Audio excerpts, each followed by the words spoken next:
A federal judge granted class action status to a lawsuit claiming that Uber treats its drivers like employees without providing the necessary benefits. The 68-page court ruling from U.S. District Judge Edward Chen sets the stage for a high-profile legal battle that could have wide implications for Uber's business model and the broader world of innovation and technology. Uber says that it runs a service, that it doesn't own cars, doesn't own employees, and therefore it doesn't have to pay things like benefits. It doesn't have to shell out a lot more money to provide health care for its employees. So it likes to believe that it has contract workers who enjoy the flexibility, but who aren't going to add millions, if not tens of millions, in costs for Uber. In most states, the difference between an employee and a contractor is vague.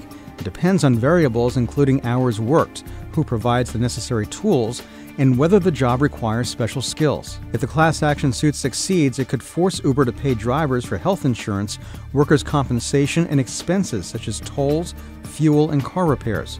Uber's valuation has surged to $51 billion, with an influx of capital from private investors who are buying into the premise that Uber operates a technology platform connecting drivers and passengers, not a taxi service. Well, the sharing economy is built on this principle that these companies, these apps really, all they do is they connect people with the services that they want.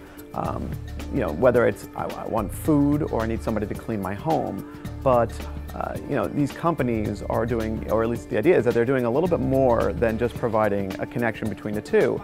But there are billions of dollars at stake in terms of the valuations for the companies, in terms of the investors who have put money into the companies. And so that makes a big difference if these companies start accruing millions, tens of millions, hundreds of millions in costs. Several startups that rely on a freelance workforce have already begun to switch their business models.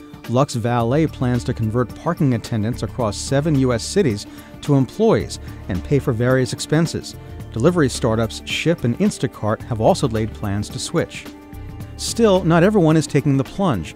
Uber rival Lyft and delivery company Postmates are digging in their heels, insisting the majority of their chauffeur and couriers enjoy the freedom of being independent contractors. For its part, Uber says it plans to appeal Judge Chen's decision to certify class action status.